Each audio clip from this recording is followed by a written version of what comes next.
আইয়ুব খান একটা সংবিধান দিয়েছিলেন ৬২ সনে, সে মৌলিক গণতন্ত্রের সংবিধান, সেটাও বাতিল হলো। নতুন সংবিধান লেখা হবে। আমাদের এখানে তরুণ ছাত্র যারা বিদ্রোহ করে নেতৃত্ব নিয়েছেন তারা বারবার বলছে আমাদের নতুন সংবিধান চাই। এটাতে অনেকেই এখন খুবই দুঃখিত হচ্ছেন। ৭২ সংবিধান রক্ষা করার জন্য অনেকে প্রাণ দেওয়ার জন্য চেষ্টা করতেছেন। বিশেষ করে অবাক লাগে, আওয়ামী লীগ তো নাই, আওয়ামী লীগের স্থলাভিষিক্ত হচ্ছে বাংলাদেশের কমিউনিস্ট পার্টি, বাংলাদেশের সমাজতান্ত্রিক দল, বাংলাদেশ জাসদ ইত্যাদি দল। মানে অত্যন্ত পরিতাপের বিষয়, তারা ৭২-এর সংবিধান রক্ষা করার একমাত্র এজেন্সি নিয়েছেন এখন। কিন্তু ৭২-এর সংবিধান বাতিল করে নতুন সংবিধান কী হবে সে নিয়ে কোনো কথা নাই। আইয়ুব খানের ৬২ সনের সংবিধান তৈরি হয়েছিল ৫৬ সনের সংবিধান বাতিল করে। পাকিস্তানে এই দুটো সংবিধানই হয়েছিল। তারপরে ৭০-এর নির্বাচনের শর্ত দেওয়া হয়েছিল ১২০ দিনের মধ্যে আপনারা নতুন সংবিধান যদি লিখতে না পারেন তাহলে আপনাদের নির্বাচনই বাতিল হয়ে যাবে, প্রেসিডেন্ট সেই ক্ষমতা সংরক্ষিত রাখেন। পাকিস্তান ১৯৫৬ সনেই হয়েছে ইসলামিক রিপাবলিক, এটা বজায় রাখতে হবে। কোরআন এবং সুন্নাহর বিরুদ্ধে কোনো আইন করা যাবে না, এগুলি মেনেই কিন্তু শেখ মুজিবুর রহমান সহ সকল দল নির্বাচনে অংশ নিয়েছিলেন। এটা মজার ব্যাপার, নির্বাচনে অংশ নিতে রাজি হননি যিনি, তিনি হলেন মৌলানা আব্দুল হামিদ খান ভাসানী, যিনি আওয়ামী লীগ থেকে মুসলিম শব্দটা বাদ দিয়েছিলেন ৫৫ সনে, এটাও মৌলানা ভাসানী। এই এক আশ্চর্য মৌলানা যার নাম আপনারা নিচ্ছেন না। তাহলে ৭০-এর নির্বাচনে আওয়ামী লীগ যখন জিতল তখন পাকিস্তানের শিরে সংক্রান্তি হলো। মকর সংক্রান্তি আর কর্কট সংক্রান্তি, এটা শিরে সংক্রান্তি কি তারা কখনো বিশ্বাস করে নাই। গোয়েন্দাদের কখনোই বিশ্বাস করবেন না। এখানেও কিছু গোয়েন্দা আছেন আমি জানি, সেই জন্য তাদেরকেও বলছি গোয়েন্দাদের বিশ্বাস করতে নাই। তারা রিপোর্ট দিয়েছিল কি, এনএসআই ডিজিএফআই যারাই থাকেন তাদেরই বলছি আপনি বুঝে শুনে রিপোর্ট দেবেন। পাকিস্তানের সর্বোচ্চ, পাকিস্তান সেনাবাহিনী ছিল পৃথিবীর শ্রেষ্ঠ সেনাবাহিনী, কারণ তারা শেষ পর্যন্ত নিজের দেশটা নিজেরা জয় করেছে, অন্য দেশ জয় করার তো দরকার নাই। কোন সেনাবাহিনী পৃথিবীর শ্রেষ্ঠ সেনাবাহিনী যে নিজের দেশ নিজে জয় করে? জাস্টিস কায়ানি পাকিস্তানি জজ বলছিলেন, কথাটা সত্য। তখন তারা বললো কি ১০০-র বেশি সিট আওয়ামী লীগ পাবে না। কিন্তু আওয়ামী লীগ যখন ১৬২ সিট পেয়ে গেল, তখন ৬২-র মধ্যে ৬০ সিট পেয়ে গেল, তারপরে আরও ৭টা যোগ করে ৬৭ হয়ে গেল ৬৯-এর মধ্যে, তখন তা নির্ঘাত আওয়ামী লীগের নেতাই পাকিস্তানের প্রধানমন্ত্রী হবে। তখন তারা আমাদের উপর একটা গণযুদ্ধ চাপিয়ে দিলেন, তারা একটা গণহত্যাকারী যুদ্ধ চাপিয়ে দিলেন। এই পর্যন্ত গল্প আপনারা জানেন। কিন্তু আর পাকিস্তানের সেই সংবিধান রচিত হয়নি। মুক্তিযুদ্ধ যখন পাকিস্তানের আমাদের উপর আক্রমণ করলো তখন আওয়ামী লীগ যে মুক্তিযুদ্ধের জন্য বিন্দুমাত্র প্রস্তুত ছিল না। তারা যে বাংলাদেশের স্বাধীনতা বিন্দুমাত্র চায়নি তার প্রমাণ, স্বাধীনতার ঘোষণা দিতে তাদের ১৫ দিন লেগে গেল। তাও কিভাবে? দিল্লি থেকে আপনারা বলেন না ভ্যাটিং করতে হয় না, এখানে সরকারি আইন করলে একটা ভ্যাটিংয়ের জন্য পাঠান না, এটা দিল্লি থেকে ভ্যাটিং করে নিয়ে আসতে হলো। ভ্যাটিং করেছে কে? ইন্দিরা গান্ধী। তাজউদ্দিন সাহেব সীমান্ত পার হইলেন, তার নেতা কিন্তু স্বাধীনতার ঘোষণা দিতে রাজি হননি। মিথ্যা বলে আপনারা আমাকে ধরেন।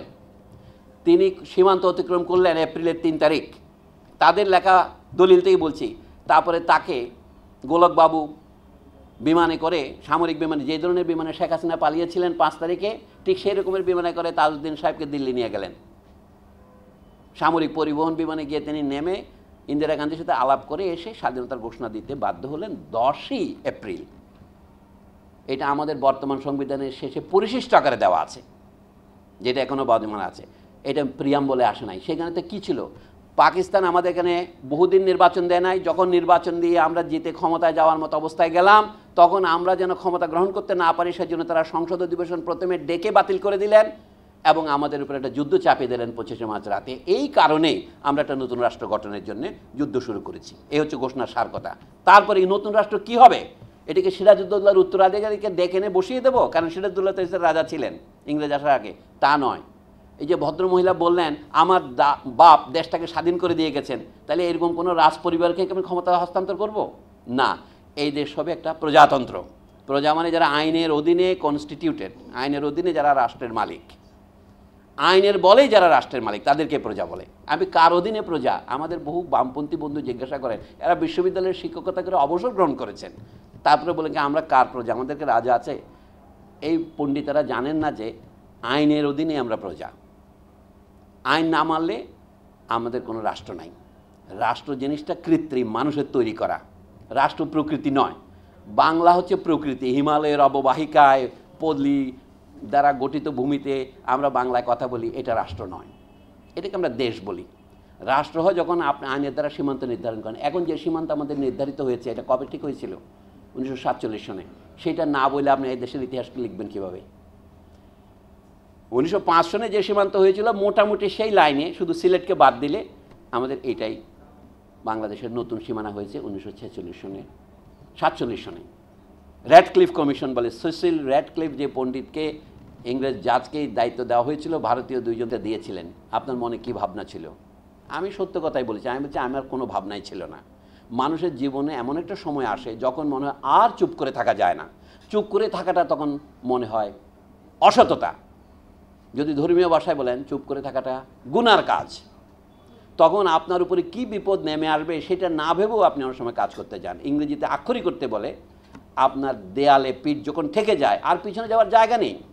আমরা শুধু আমাদের কর্তব্যই পালন করেছি। এর জন্য এখন একটা জুলাই ইন্ডাস্ট্রি চালু হয়েছে, সবাই দায়িত্ব মানে কৃতিত্ব দাবি করতে শুরু করেছে। একটা হচ্ছে বিজয়ের অনেক মা বাপ, পরাজয় অনাথ। তো যখন বিজয় অর্জিত হয়েছে এখন সকলে তার কৃতিত্ব দাবি করছে। এই প্রতিযোগিতায় নামতে আমি রাজি নই। আমি সহজ কথা বলছি, যেটা কর্তব্য মনে করেছি সেটা আমরা বলেছি। আমার বিশ্বাস প্রত্যেকটা নাগরিকই মনে মনে এটা বলেছেন।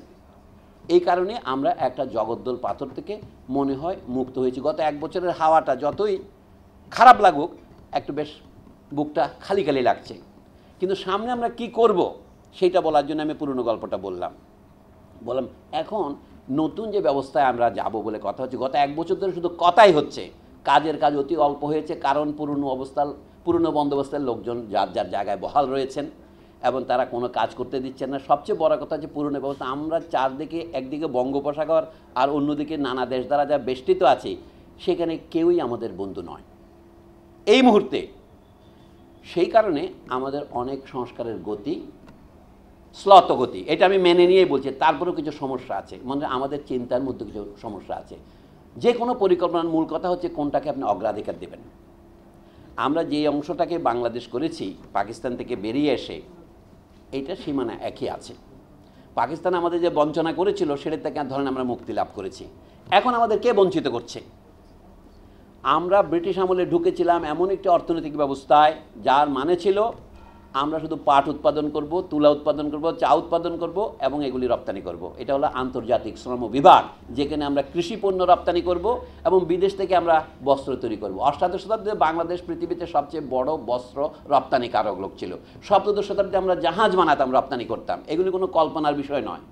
আর 19বিংশ শতাব্দীতে দেখা গেল আমরা বিলেত থেকে তৈরি কাপড় আনছি, ম্যানুফ্যাকচারিং ইন্ডাস্ট্রি।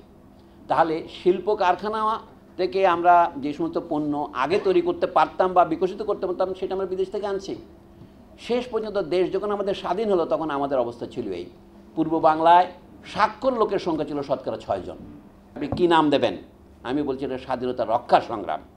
আমাদের ছাত্ররা কেউ অতি উৎসাহী হয়ে বলেছে, বিশেষ করে যারা 1971-এর মুক্তিযুদ্ধকে স্বীকার করতে চায় না, যারা আলবদর, আল শামস ইত্যাদি দল করেছিলেন, রাজাকার করেছিলেন, তারা বলছে যে দ্বিতীয় স্বাধীনতা। লক্ষ্য করছে কি আপনি, you cannot throw the baby with the bath water. একটা স্বৈরাচারকে হারাচ্ছি কি জন্য? আমরা স্বাধীনতাকে রক্ষা করার জন্যে। এই স্বাধীনতা আমরা 47 সনে অর্জন করেছিলাম। হাসিনা সরকার ওইটাকে বঙ্গোপসাগরে ফেলে দিয়েছিল নীরবতার মধ্যে। নাহলে ভারতের স্বাধীনতা দিবস 15ই আগস্ট, পাকিস্তানের 14ই আগস্ট, আমাদের কোনো স্বাধীনতা দিবস নাই। আমাদের দুটো স্বাধীনতা দিবস, একটা ইংরেজের কাছ থেকে স্বাধীন হওয়া, এটা 14ই আগস্ট, আর একটা পাকিস্তানের হাত থেকে স্বাধীন হওয়া, এটা 26শে মার্চ আমরা ঠিক করেছি। এখন তারপরে যদি আপনি বলেন 5ই আগস্ট স্বৈরাচার থেকে মুক্তির ঘটনা, এটা স্বাধীনতা রক্ষা দিবস। তাহলে স্বাধীনতা একবার পাকিস্তানের হাতে হারিয়েছিলাম, একবার হাসিনার কাছে হারিয়েছিলাম। আমরা স্বাধীনতাকে পুনরুদ্ধার করার জন্য যে রক্ত দিয়েছি সেটাকে স্বাধীনতা রক্ষা দিবস বলাই ভালো। স্বাধীনতা রক্ষা মানে স্বৈরাচার বা ফ্যাসিবাদ প্রতিরোধ দিবসও বটে। আমাদের জনগণ প্রমাণ করেছে শেখ হাসিনার রাজত্ব বাংলাদেশে একটা আইয়ামে জাহিলিয়াত প্রতিষ্ঠা করেছিল। সেই আইয়ামে জাহিলিয়াত থেকে মুক্তির জন্য আমরা লড়াই করে প্রাণ দিয়ে প্রমাণ করেছি কোনো আইয়ামে জাহিলিয়াতকে আমরা মেনে নেব না। রক্ত দিয়ে যখন দিয়েছি, রক্ত আরও দেব। এই দেশকে আইয়ামে জাহিলিয়াত থেকে মুক্ত করে ছাড়বো ইনশাআল্লাহ। এটা হচ্ছে মানুষের শপথ। সেই জন্য এখন মুক্তির পথের, আমি শেষ কথায় বলি, লম্বার বক্তৃতা করব না। আপনারা যদি কিছু প্রশ্ন করেন সেটা আনন্দিত হব। সেটা হচ্ছে এখন যে নতুন সরকার কবে নির্বাচন দেবে কথা হচ্ছে। আমরা সকলে নির্বাচনমুখী হয়ে আছি। নির্বাচন ছাড়া কোনো নেতৃত্ব নির্বাচন হয় না। কি জন্য? আইয়ুব খান আমাদেরকে ভোটাধিকার বঞ্চিত করেছিলেন। ব্রিটিশ আমলে আমাদের দেশের শতকরা 10 জন লোক ভোট দিতে পারতেন না, কারণ তখন ছিল প্রপার্টি কোয়ালিফিকেশন। যে নির্দিষ্ট পরিমাণ 35 টাকা চৌকিদারি ট্যাক্স যে দেয় না তার ভোটাধিকার ছিল না। আবার ভোটাধিকারকে আবার ভাগ করা হয়েছিল, হিন্দু শুধু হিন্দুকে ভোট দেবে, মুসলমান শুধু মুসলমানকে ভোট দেবে। এগুলি সংস্কার, ব্রিটিশের সংস্কার। এইটা 1954 সনেও পাকিস্তানে পৃথকভাবে নির্বাচন হয়েছে। ভারত যদিও 1955 সনে এটা 50 সনে এটা বাদ করেছে। 1970 সনে যে সার্বজনীন নির্বাচন হলো, এটা আইয়ুব খানের নির্বাচন প্রথাকে বাতিল করে, মৌলিক গণতন্ত্রকে এবং পৃথক নির্বাচনটাকে বাতিল করে। এখন বাংলাদেশে নির্বাচন হয় নাই, কি জন্য আমরা সেটা জানি। 1972 সনে বাংলাদেশ যে পদ্ধতিতে প্রবেশ করেছিল সংবিধানে, সেটার নাম ছিল কি? সংসদীয় পদ্ধতি। আমরা ভোট দেব আমাদের এমপিদের, এমপিরা একজনকে প্রধানমন্ত্রী নির্বাচিত করবেন এবং তারা একজন প্রেসিডেন্ট নির্বাচন করবেন। এইটাও কিন্তু পরোক্ষ। কেন আমরা সরাসরি প্রেসিডেন্ট নির্বাচন করতে পারবো না, সেই প্রশ্ন কেউ তোলে নাই, কারণ সংসদীয় পদ্ধতি।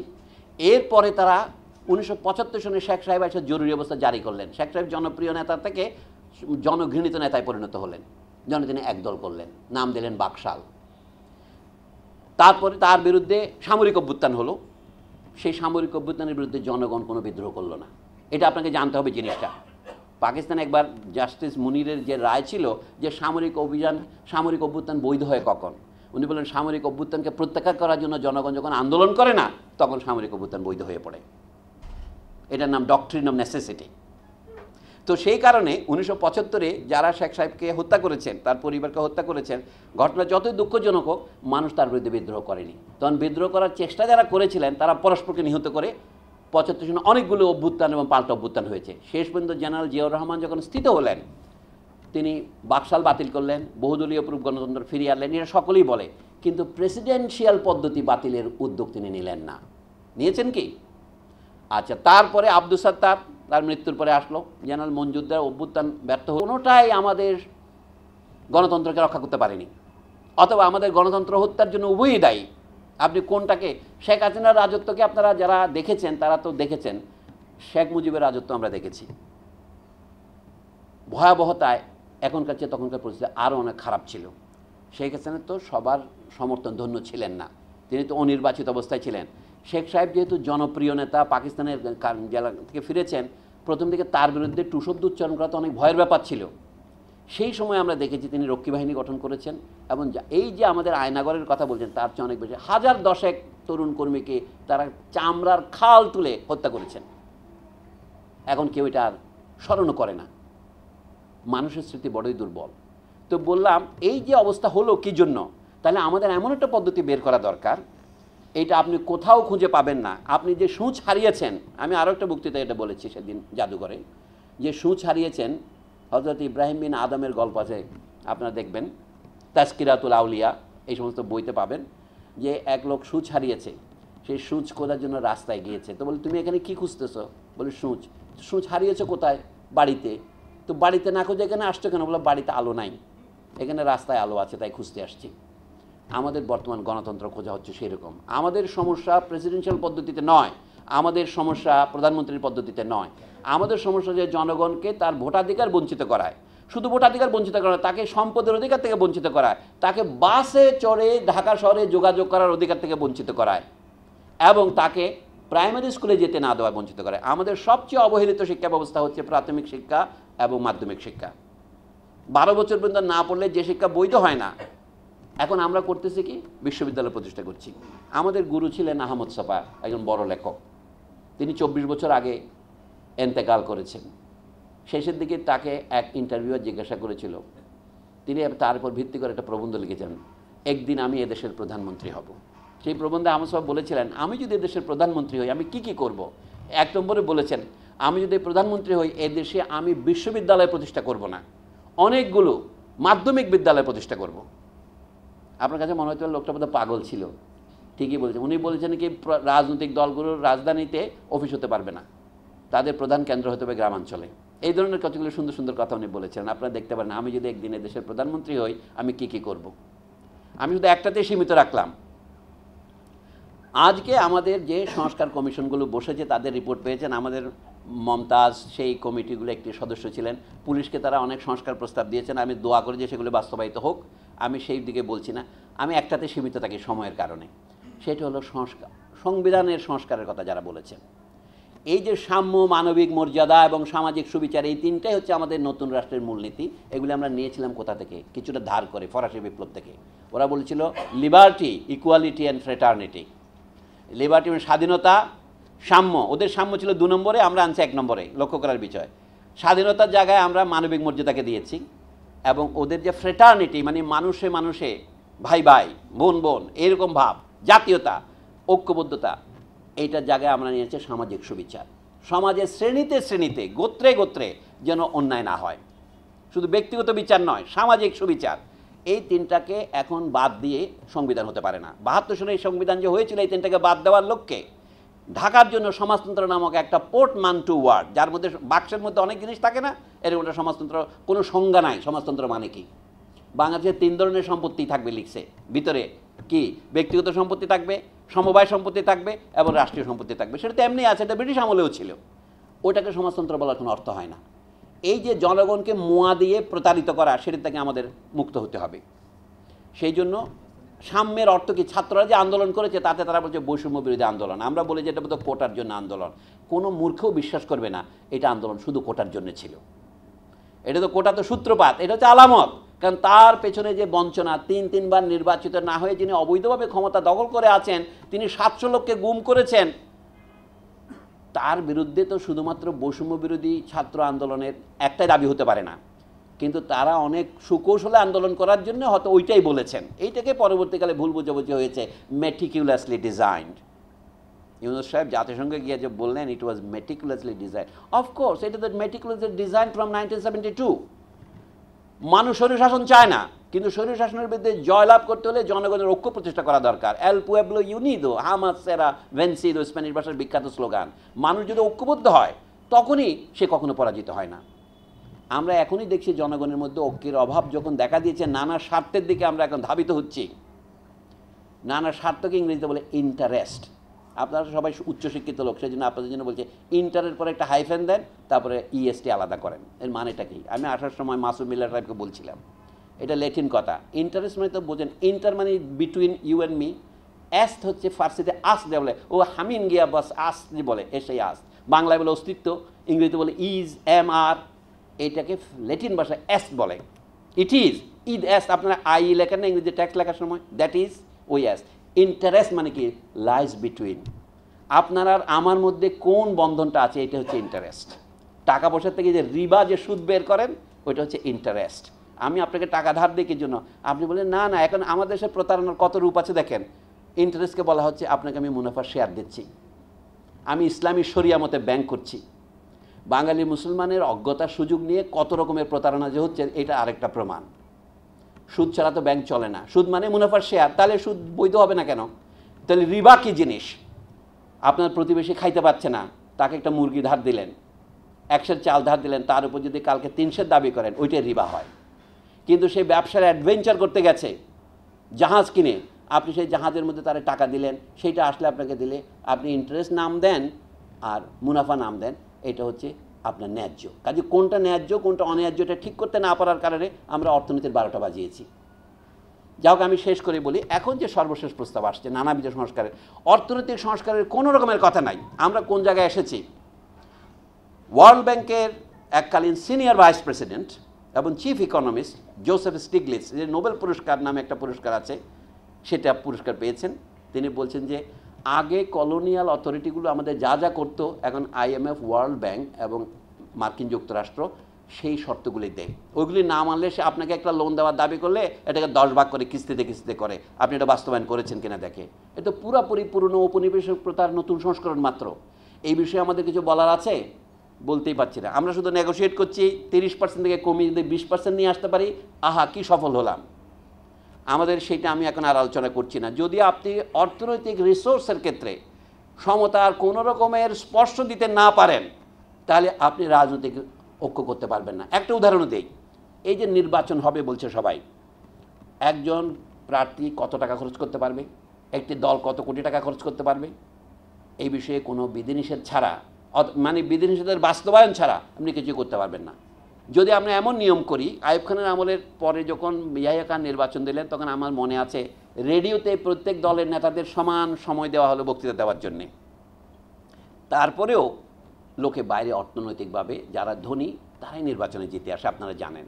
তাহলে সাধারণ মানুষের, গরিবের পক্ষে কথা বলার লোক আসবে কোথা থেকে? এইটা হচ্ছে মৌলিক সংস্কার। তা না করে বর্তমানে আমরা যেটা করছি সেটা কি, সংসদে একটা উচ্চকক্ষ লাগবে। এটা হলো প্রেসিডেন্ট পদ্ধতি থেকে আমরা মনে করেছিলাম সংসদীয় পদ্ধতিতে গেলে আমাদের কোনো স্বৈরাচারের উদ্ভব হবে না, কিন্তু ডিজিএফআই প্রেসিডেন্টের অধীনে না থেকে প্রধানমন্ত্রীর অধীনে থাকলে কী সুবিধা হয় সেটা তো আপনারা দেখেছেন। আসল জায়গাতে আপনি হাত দিতে পারছেন না। তাই আমি আসল জায়গায় হাত দেওয়ার জন্য একটা কথা বলি, শেষ করি। সেটা হলো, উচ্চকক্ষ না থাকায় কি আমাদের দেশে গণতন্ত্রের মৃত্যু হয়েছে? আচ্ছা, যদি মেনেও নেই তাহলে আমাদের উচ্চকক্ষ দরকার, কারণ মার্কিন দেশে উচ্চকক্ষ আছে। মার্কিন দেশ হচ্ছে ফেডারেল, ভারত হচ্ছে প্রায় ফেডারেল, ইংল্যান্ড হচ্ছে ফেডারেল, মানে অনেকগুলো প্রদেশ নিয়ে হয়। যে কারণে পাকিস্তান তৈরি হয়েছিল, ভারতকে ফেডারেল ব্যবস্থা করতে অস্বীকৃতি জানিয়েছিল কংগ্রেস, সেই জন্য তারা পাকিস্তানকে ফেলে দিয়েছে। কিন্তু পাকিস্তানও ছিল একটা ফেডারেল অংশ। এখন বাংলাদেশ ফেডারেল নয়, বাংলাদেশে আমরা লিখেছি unitary independent and sovereign republic, এককেন্দ্রিক স্বাধীন এবং সার্বভৌম রাষ্ট্র। কিন্তু এককেন্দ্রিক হলেও এখানে 64টা জেলা তো করেছি আমরা। পাকিস্তান বলে আমরা এটাতে শেষ পর্যন্ত 19টি জেলা দেখেছিলাম, এখন 64টি জেলা হয়েছে। যদি উচ্চ কেন্দ্রিক লাগে, বাংলাদেশের সব এলাকার উন্নয়নকে সমান, বান্দরবনের উন্নয়ন আর ঢাকার উন্নয়নকে সমান, পঞ্চগড়, গাইবান্ধা, ঝিনাইদহ, চুয়াডাঙ্গা, বাগেরহাট অথবা কুমিল্লাকে সমান। নানা অঞ্চলে নানা রকম ব্যাসকম আছে, কিন্তু রাজনৈতিক প্রতিনিধিত্ব কী করে হয় আপনারা জানেন। যেখানে জনসংখ্যা বেশি সেখানে এমপির সংখ্যা বেশি। ঢাকায় কত এমপি? 20-এর চেয়ে বেশি হবে। কিন্তু বান্দরবনে কয়জন এমপি? একজন। আপনি যেহেতু জনসংখ্যা, আমেরিকা তো তাই, ক্যালিফোর্নিয়াতে 37 জন, নিউ ইয়র্কে 40 জন ধরেন, কিন্তু কানেক্টিকাটে মাত্র হতো 5 জন, আরেকটা জায়গার মাত্র 2 জন, এতে ডেলাওয়্যারে মাত্র 2 জন, এরকম হয়। কিন্তু সিনেটে সবার থেকে 2 জন করে, 50টি অঙ্গরাজ্য থেকে 2 জন করে 100 জন। বাংলাদেশের ডক্টর আলী রিয়াজ সাহেব কী বুদ্ধিতে জানি না, মার্কিন দেশ থেকে আসা করলে মাথায় মার্কিন বুদ্ধি এসেছে মনে হয়, বলে 100 জনের জন্য উচ্চ পরিষদ হবে। নিম্ন পরিষদের সদস্যদের 300 হয়, এবং তাতে যদি আরও 100 বাড়াবার প্রস্তাব আসে, নারী সংখ্যা 50 থেকে যদি 100 করা হয়। আমি যে কেন 100 করতেছেন কেন? নারী 150, পুরুষ 150 করেন না কেন? সবাই ভোটে নির্বাচিত হয়ে আসবে, কোনো যুক্তি নাই। কিন্তু মানে আপনি নারীকে এখনও প্যাট্রোনাইজ করতেছেন যে মনোনীত নারীর সংখ্যা 50-এর জায়গায় 100 করবেন। কিন্তু যদি নারী এবং পুরুষ সমানাধিকারী হয়, তাহলে নারী 150, পুরুষ 150, 300 হতো, আপত্তিটা কোথায় ছিল? আচ্ছা, তাও মেনে নিলাম। উচ্চকক্ষে আপনি এখন শতকরা 33 জন, 3 ভাগের 1 ভাগ রাষ্ট্রপতির হাতে মনোনীত করার অধিকার সংরক্ষিত রাখছেন কেন? আর বাকিগুলি করছেন কীভাবে? আপনি ভোট দেবেন না মৌলিক গণতন্ত্রের মতো, আপনি ভোট দেবেন জামাত ইসলামকে, ভোট দেবেন বিএনপিকে, ভোট দেবেন এনসিপিকে, ভোট দেবেন কমিউনিস্ট পার্টিকে। তারা তাদের পিআর মানে পাওয়া ভোট অনুসারে মেম্বারদের নমিনেট করবেন। আপনারা জানেন না ভিসি হওয়ার জন্য কতজনের লাইন দেয়? সচিবের কথাটা নাইবা বললাম, তাই না? আপনারা জানেন সেটা কে কীভাবে কী পদ দখল করে। তো এমপি হওয়ার জন্য তখন আবার ব্যবসা শুরু হবে না? আমাকে উচ্চ পদে বলেন, একজন আমাকে বলছে আপনি এগুলো চিৎকার করতেছেন, আপনাকেও করা হবে উচ্চকক্ষ সদস্য। আমি বলছি আমি হতে চাই না, আর তা আমি মনোনীত হতে চাই না, আমি নির্বাচিত হয়ে আসতে চাই যদি আমি যেতেই চাই। তাহলে দেশে উচ্চকক্ষ গঠনে তো বহু পথ আছে যদি করতেই চান। সেটা কি? দ্বিকক্ষপৃষ্ঠ বহু দেশ আছে পৃথিবীতে, কেউ কেউ দ্বিকক্ষপৃষ্ঠ আবার ফেরত দিয়েছে, যেমন সুইডেন দ্বিকক্ষপৃষ্ঠ ছিল 1971 সনের পরে ফেরত দিয়ে দিয়েছে যে আমরা আবার এক কক্ষে চলে যাবো। তাতে অনেক ব্যুরোক্রেটিক হয়, আইন পাস করতে সময় লাগে। অনেক দেশ এটা করেছে, সুস্থ। কিন্তু রাজতন্ত্র, আমাদের রাজতন্ত্র নয়, আমরা একটা নতুন রাজা বানানোর চেষ্টা করছি, তার নাম প্রেসিডেন্ট। যে প্রেসিডেন্ট সরাসরি নির্বাচিত নন, তিনি 33 জনকে মনোনয়ন দেবেন, আর রাজনৈতিক দল যারা ভোট বেশি পাবে, ধরেন বিএনপি বেশি পাবে, বিএনপি 50 জনকে নমিনেশন দেবে। তাতে কি পরিবর্তনটা হবে? বরঞ্চ আর একটা কেওস লাগবে।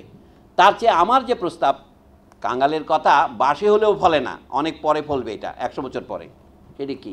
প্রত্যেক জেলা থেকে 2 জন করে নেন, 128 জন হবে 64 জেলা থেকে নিলে। গাইবান্ধা থেকেও 2 জন পাবেন, কুড়িগ্রাম থেকেও 2 জন পাবেন, বান্দরবন থেকে পাবেন। হিল ট্রাক্সের যে সমস্যা আমি আজকে আলোচনা করছি না, সেটারও সমাধান হবে। হিল ট্রাক্সের 3টি জেলা থেকে 6 জন আসবে, চট্টগ্রাম থেকে 6 জন আসবে, কক্সবাজার থেকে 6 জন আসবে, ঢাকা থেকে 2 জন আসবে। মানে প্রত্যেক জেলা থেকে 2-2 করে আসলে একটা উচ্চকক্ষ হয়। তাতে আঞ্চলিক বৈষম্য আলোচনা করার জন্য একটা সুযোগ হয়। এটা আমারটা অক্ষরে করে মানবেন না। আপনারা বলেন না 2 জন খুব কম হয়, আচ্ছা ঠিক আছে 3 জন করে দেন, প্রায় 200-র কাছাকাছি চলে যাবে। এইভাবে আপনি কিন্তু করতে পারেন যদি করতে চান, যদি না চান পারেন না। এখন তারা যেটা করছে, এটার বিরুদ্ধে আমার আপত্তি হচ্ছে এখানে। এই এক, অনির্বাচিত রাষ্ট্রপতিকে আপনি ক্ষমতা দিচ্ছেন নমিনেশন দেওয়ার জন্য 1/3 সাংঘাতিক। প্রথমে শুনেছিলাম শতকরা 5 এটা ব্রিটিশ আমলের গভর্নর জেনারেল এবং ভাইসরয় সাহেবের এই এখতিয়ার ছিল। বড় লোক, ওনার নাম ছিল কি, মন্ত্রিপরিষদের নাম বড়লাটের এক্সিকিউটিভ কাউন্সিল, প্রশাসনিক পরিষদ। সেইটাই যখন আবার বিকালবেলা আইনের জন্য বসতো, এটার নাম ছিল লেজিসলেটিভ কাউন্সিল। কোনো ইলেকশন হতো না, কিছু কিছু ইংরেজ ছিল আর কিছু ভারতীয়দের তিনি মনোনয়ন দিতেন। এইটা ছিল মুসলিম লীগের দাবির অংশ। 1909 সনে আমাদের কাছ থেকেও কিছু প্রতিনিধি নেন, আগা খান সাহেবকে এটাই বলেছিলেন। তো সেই মনোনয়ন প্রথাতে ফিরে যাওয়া আমাদের এত প্রয়োজনীয় হলো কেন? অনেকে এই যে ন্যাশনাল সিকিউরিটি কাউন্সিল করতে হবে, ওইটা করতে হবে, অর্থাৎ জনগণকে তার প্রাপ্য সার্বভৌম অধিকার থেকে বঞ্চিত করার জন্যে যত রকমের চক্রান্তের জাল আছে সব পাতা হচ্ছে। অথচ জুলাই অভ্যুত্থানের শহীদেরা প্রাণ দিয়েছিলেন সেই জন্য নয়, এটা ভুলিয়ে দেওয়া হচ্ছে। আমি আপনাদের এটা জানালাম, আপনাদের মাধ্যমে যেহেতু রেকর্ড হচ্ছে, দেশের অন্য মানুষও শুনবে। আমি মনে করি আমাকে আপনারা সমালোচনা করেন যে কিভাবে আমাদের প্রথম প্রশ্ন হচ্ছে, এক কক্ষবিশিষ্ট সংসদের নির্বাচন যদি বৈধভাবে হয় এবং মানুষ যদি তার ভোটাধিকার প্রয়োগ করতে পারে, ভোটাধিকার প্রয়োগের বহু কারণ পথ আছে। আগে পার্টি যে ক্যান্ডিডেটগুলোকে মনোনয়ন দেয় সেগুলি ভোটের মাধ্যমে দিতে হবে। মার্কিন দেশের ডেমোক্রেটিক পার্টি, রিপাবলিকান পার্টি, তাদের মনোনয়ন প্রথা কিন্তু 3বার ভোটের মাধ্যমে যারা নির্বাচিত হয় পার্টির ভিতরে, তারাই প্রেসিডেন্ট ক্যান্ডিডেট হতে পারে, তারাই এমপি ক্যান্ডিডেট হতে পারে। এটা করুন, সেটার কথা কেউ বলছে না। পার্টির নেতারা কেন মনোনয়ন দেবে? পার্টির যারা কাউন্সিল মেম্বার তারাই মনোনয়ন দেবে, সেটা করেন। তারপরে অবৈধ অর্থ এবং পেশি শক্তি ব্যবহারকে বন্ধ করেন। বন্ধ করার পথ আছে, যদি বলেন যে কী করে বন্ধ করতে হয় সেটা আমি বলতে পারবো, সেটা বন্ধ করেন। তৃতীয় হচ্ছে, ভোটের দিন একদিনে ভোট দিলে যে মানুষকে হত্যা করা হয়, তাহলে মানুষ ভোট দিতে যাবে কেন গুলি করা হলে? প্রত্যেকে ব্যাংক থেকে আপনার টাকা আপনি তুলতে পারেন না? কিছু জালিয়াতি হয়, কিছু আমরা জানি ইলেকট্রনিক যুগে প্রত্যেক মানুষ তার ভোট একটা সময় দেওয়া হবে, আপনি 10 দিনের মধ্যে ভোট দেবেন, আপনাকে ভিড় করে ভোট দিতে হবে না, আপনি লাইনে দাঁড়িয়ে একটা বুথে 50 জনের বেশি লোক থাকবে না, আপনি করেন, এটা অসম্ভব নয়। তাহলে যদি ভোট দান প্রথাটাকে যদি আপনি নির্মূল, যেমন প্রবাসীদের ভোটের কথা হচ্ছে না, ডাকযোগে ভোট দেওয়ার কথা হচ্ছে না, দেশেও ডাকযোগের ভোট হতে পারে এবং আপনার দলিল যেভাবে সম্পাদন করেন সেভাবেই ভোট হতে পারে। ব্যাংক অ্যাকাউন্টে আপনার টাকা আপনি জমা দেন এবং আপনি তোলেন, অন্য আপনার স্বাক্ষর ছাড়া তুলতে পারে না। আপনার পাসপোর্ট ছাড়া আপনি বিদেশে যেতে পারেন। চুরি করে গেলে তো আমার কিছু করার নাই, ওবায়দুল কাদের কীভাবে গেছে আমি জানি না, কিন্তু আপনারা তো এইভাবে যাবেন না, পালিয়ে যাবেন না। যদি পালিয়ে না গেলে ভোটও না পালিয়ে দিতে পারবেন। আর শতকরা 5 ভোট যদি জালিয়াতি হয় কোনো সমস্যা হয় না, মোটামুটি জনমতের প্রতিফলন হবে। এই হচ্ছে আমার বক্তব্য। বর্তমানে যেটা চলছে এটা টিকবে না, এটা হচ্ছে আমার দুঃখ। 1 বছর পার হলো, যদি আপনি আরও 1 বছর দেরিও করেন, কিন্তু আপনার এইটা তো সংস্কারের কথা ছিল না যে 2 দল 2 কক্ষ করতে হবে। এটাকে আপনি কে বলছে? আপনি একটা নির্বাচন ঠিকভাবে করেন, বাকিগুলো সেই পথে অনুসরণ করবে। তো আসল সমস্যা না খুঁজে আপনি রাস্তায় গিয়েছেন সোঁচ খুঁজতে, এটাকে হবে? যাই হোক, জুলাই আন্দোলনের শহীদরা যদি তাদের প্রাণ না দিতেন, হয়তো এই কথাগুলো আপনাদের কষ্ট করে শুনতে হতো না, আমিও ঘরের মধ্যে বসে থাকতে পারতাম। তো আবু মমতাজ সাদউদ্দিন আহমদকে ধন্যবাদ, আমার ছোট ভাইয়ের মতো আমাকে যে আপনাদের সাথে কথা বলার সুযোগ দিয়েছেন, এবং এহসানুল হক সাহেব যে